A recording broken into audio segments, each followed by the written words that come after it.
May isang single mom ang naghahanap ng mapapangasawa.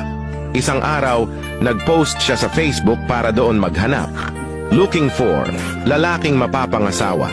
Yung di ako iiwan, di ako sasaktan, at yung may mahaba sanang alaga.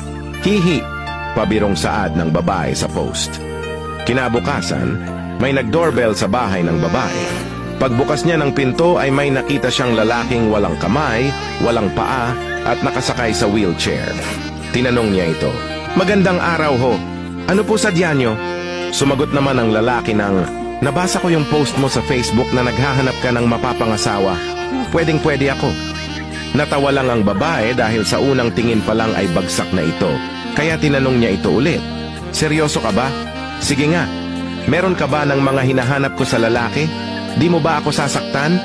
Sumagot naman ang lalaki ng, "Kita mo naman, wala akong mga kamay, kaya di kita masasaktan.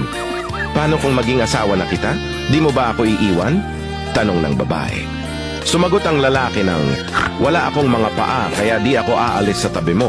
Lagi lang tayong magkakasama." "Magaling," sambit ng babae. Mahabang ano? Meron ka bang mahabang alaga dyan?" Tanong ng babae. Nakangising sumagot ang lalaki ng, "Naisip mo ba kung paano ko pinindot ang doorbell?" Yun.